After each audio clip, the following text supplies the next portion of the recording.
Nashville Public Radio serves Middle Tennessee in many ways, every day, including through this podcast. And you can support it by leaving a review or rating, by telling a friend about it, or by contributing at WPLN.org/give. This is the Nash Villager Podcast.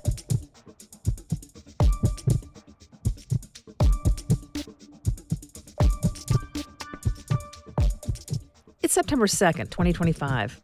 On this day in 1960, Clarksville native Wilma Rudolph won her first gold medal at the Rome Olympics in the 100-meter race with a time that would have been a world record if the wind hadn't been at her back.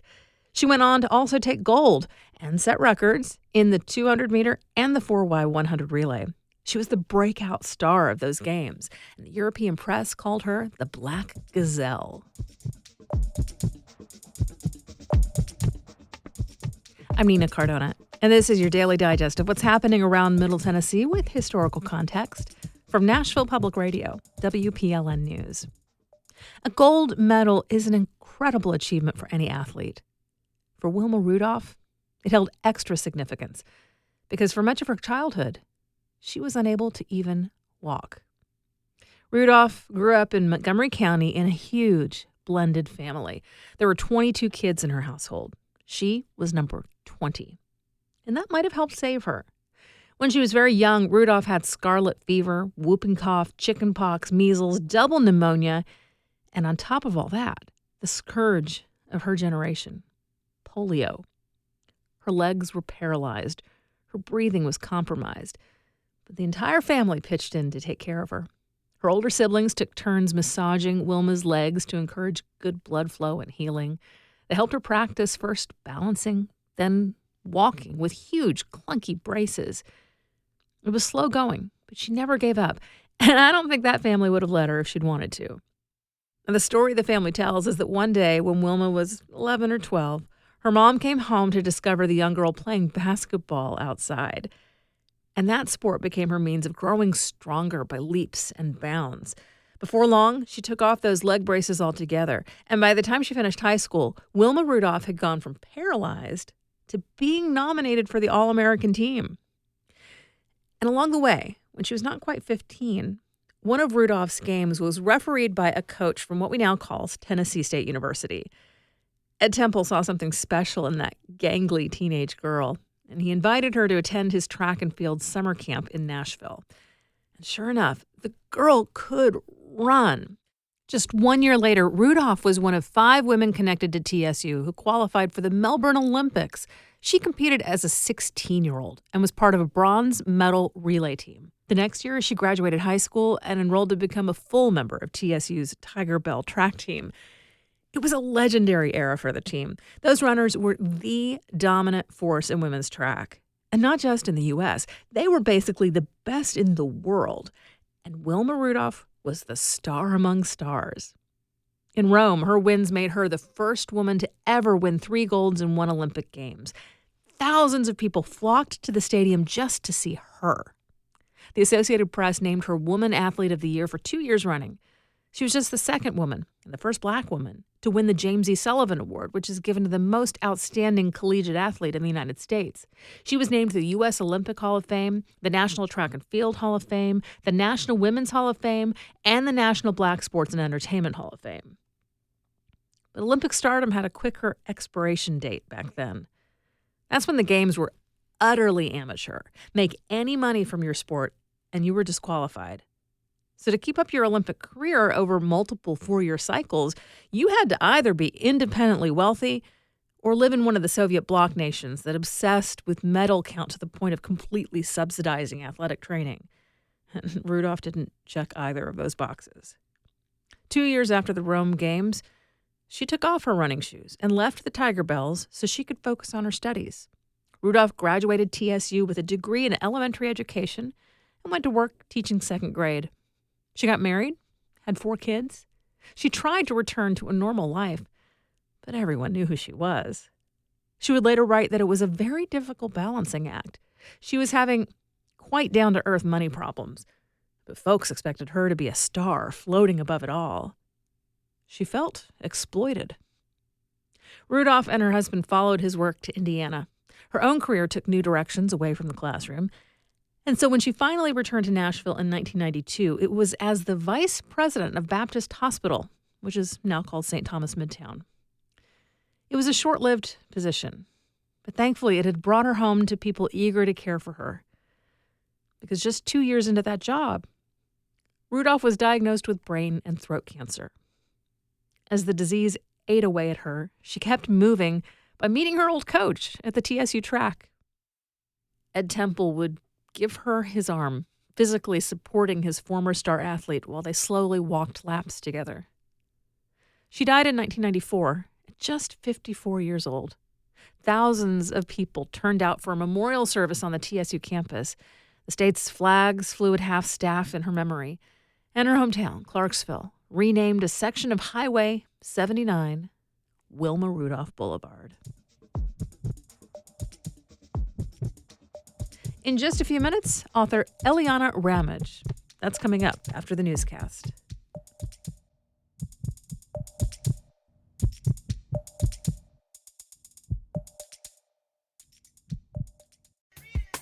Nashville Public Radio is always here to keep you informed, whether it's the latest news or music you should check out.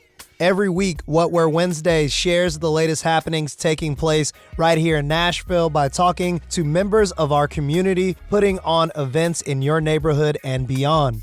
So tune in to What Were Wednesdays every Wednesday, and you can always find events at WNXP.org/events. Here's the latest from WPLN News. A key official in Nashville Mayor Freddie O'Connell's office resigned last week. Marjorie Pomeroy Wallace was the chief strategy officer and senior advisor to O'Connell. She helped guide his campaign for mayor as well as transit plans, at one time serving as his chief of staff. The Tennessee Lookout reports that her departure comes at a period of scrutiny for Nashville's mayor. He passed a dedicated tax for transit improvements last year, but he was not consulted by Governor Bill Lee for a planned tunnel by Elon Musk's Boring Company. A legal clinic that served immigrant crime victims has closed down due to funding losses. The clinic was run by the Tennessee Coalition to End Domestic and Sexual Violence. This nonprofit provided legal help to immigrant victims of domestic violence, sexual assault, and human trafficking, supporting about 150 new clients each year. But the clinic closed this summer after a state office ended immigrant legal aid grants. The funding loss parallels other challenges for immigrant populations brought by the Trump administration's crackdown on illegal immigration. The Tennessee Valley Authority had 5 nuclear reactors shut down unexpectedly over this past year, all due to electrical issues. WPLN's Caroline Eggers reports that fossil fuels replaced the vast majority of the lost generation. TVA has 7 nuclear reactors across the Watts Bar, Browns Ferry, and Sequoia plants. They account for about a fifth of total capacity. But TVA generally keeps nuclear running at all times except when refueling uranium. So nuclear is usually about 40% of TVA's total energy use in a normal year. But that changed this past year because of the unplanned shutdowns. To be clear, the fact that it's a forced outage doesn't mean danger. That's Todd Allen. He's a professor of nuclear engineering at the University of Michigan. He says TVA had electrical malfunctions and sometimes it can be as simple as a piece of critical equipment stopped working as it normally would. But Allen says a high number of outages is a reliability concern. So if you take a reactor down, that's a lot of capacity that you take down. In the first 9 months of the past fiscal year, TVA's nuclear energy use dropped by about 30%. TVA replaced more than 90% of that loss with fossil fuels. Tim Rice, TVA's chief financial officer, spoke to this during a board meeting in August. So that generation was offset with natural gas, purchase power, which is primarily natural gas, and very strong performance from the coal fleet this year. Consequently, TVA's power mix caused more pollution this past year. And then there's cost. TVA has not disclosed this impact, but it very likely increased people's monthly bills. That's because TVA bought more fuel in the form of methane and coal instead of uranium, and more gas-fired power from other companies.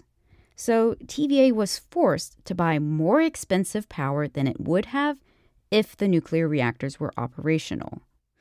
Earlier this summer, Shortly after TVA had its 5th unplanned nuclear outage of the past year, the utility's chief nuclear officer Tom Roush announced his resignation.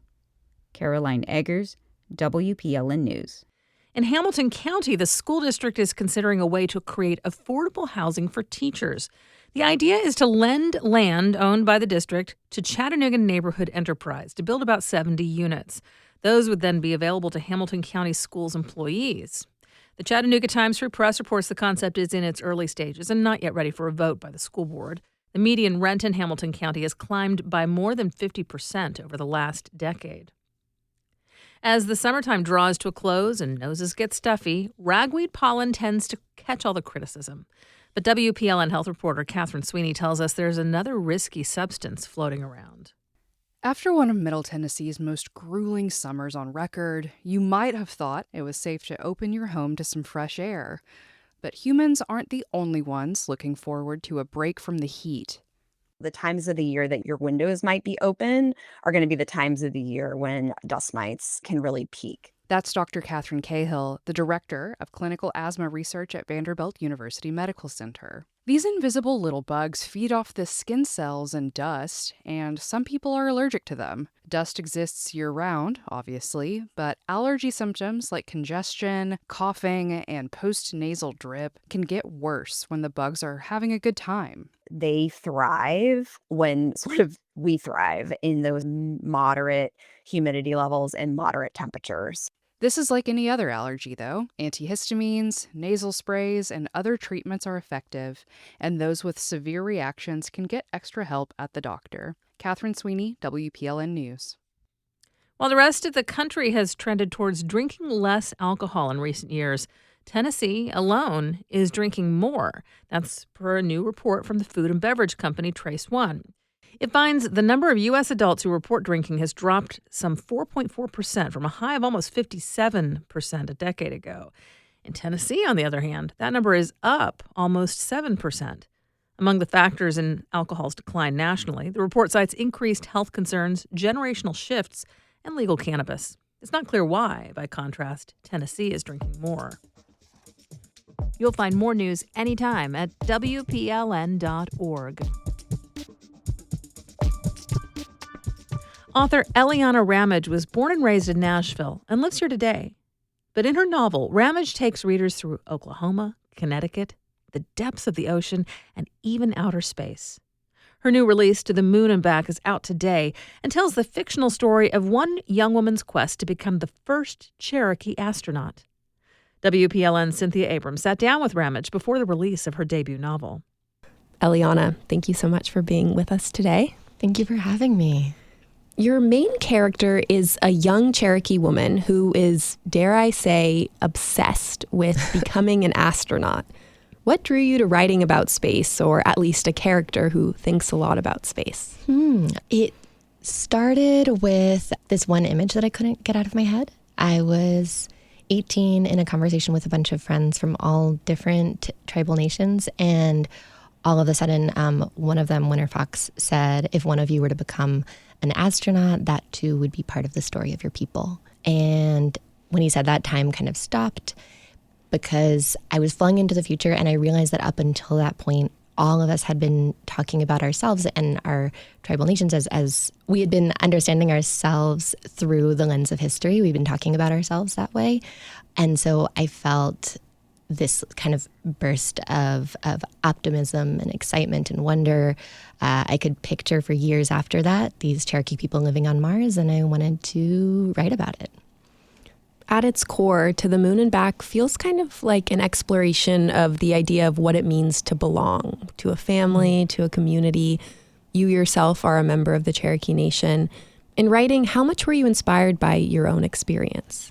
So much. I would say that the science stuff, the science research happened on the page. It happened by asking a lot of people for help, but the Cherokee research was mostly experiences. So studying the Cherokee language with my friend Greg, traveling whether to Oklahoma or to North Carolina with my family. There's a tribal council meeting that we attended that shows up in this book. So there's so many things that were story-based that found their way into the book fictionally.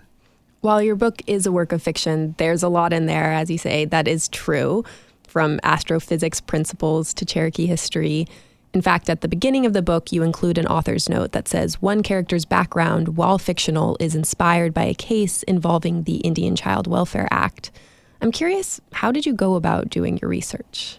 For the science research, I was originally interested in science because as a kid, I was so excited about it. And then the math got hard. In college, I took these incredible classes that, again, I didn't do that well in, but in animal behavior, in astronomy, in natural disasters and catastrophes. So I began to realize how much of science is story. And so I took that interest in kind of the group project of humanity that science is, and I found my way in through story. So the book takes place really all across the country. The one mention of Tennessee is a brief anecdote of President Trump visiting Andrew Jackson's Hermitage back in 2016. Jackson is responsible for forcibly removing the Cherokee people from their lands via the Trail of Tears. How, if at all, did living in Nashville and grappling with its history influence your writing? As a child, my Cherokee background was very much nurtured by my parents, and it was really special after the fact, after I had left home, to realize that that was a gift that they had given me, that even though I was growing up in Nashville with my brothers, the Cherokee people I was close to were related to us, that by the time I left home and like my world opened, I had been given that foundation within a place as like beautiful and diverse as Nashville.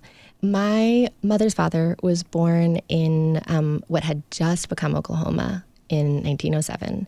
And had he been born before, like his family, before that point, he would have been a Cherokee citizen, not an American citizen. Instead, he was born an American citizen, not a Cherokee citizen, because Cherokee Nation had been denationalized. That had just happened.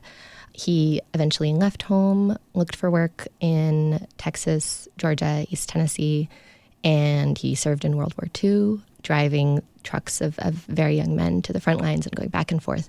So that was his life. And in that life, he felt like Cherokee Nation was at the center of who he was. And he passed that on to his 3 daughters. And my mom passed that on to me. I just had a child. I'm going to pass that on to her. But I think what's especially meaningful to me that I understand now, having written the book and learned more about those specific years and their history, is that he died in the 1970s, right before, like a year before the nation was reconstituted. And that means that he is one of many people who lived their whole lives in this kind of gap of history, where kind of almost like a lost generation, where you don't have your political identity. Our family is Cherokee citizens. He never experienced that. And yet it was still so central to who he was. So when I was writing this book and I was thinking about these characters who also return to a place where they haven't lived, a grandparent lived there, I was thinking about what that means for me and for my child, that my grandfather was able to maintain connection and center that for his family, even though he was living without his political identity, without land. When you don't have land or government, the endurance of that, wanting to belong and wanting to pass that on, it sticks out to me. You've taught before at places like The Porch and MTSU's Creative Writing Conference. Talk to me about the writing community here in Middle Tennessee. How has it supported or fueled your work? It's been so supportive. I'm thrilled that we have the literary community here that we do. The Porch has been important to me. Parnassus was the first place. I've always loved Parnassus, but especially after I recently had a baby, it was the first public place, like the first place that wasn't a friend's house, that I could regularly bring the baby to for the events that they have that are open to the public. Vanderbilt has a reading series that I also love going to, and it's felt like there's just so much happening with music, with art, with writing, that's made this feel like a place that, I mean, it's where I want to be forever. That was Eliana Ramage. Her debut novel, To the Moon and Back, is out today. Eliana, thank you so much for being here. Thank you. We do this roundup of Nashville news every weekday. Please consider subscribing on your favorite podcasting app and Thanks so much to all of you who've left 5 stars, a thumbs up, or a review in your app of choice. That little bit of love really does tell the algorithms more people should hear about us. And of course, everything at WPLN News is listener supported. You can make a donation at WPLN.org. And that's it for today. Thanks so much for listening. Let's make this day a good one, and we'll catch back up tomorrow.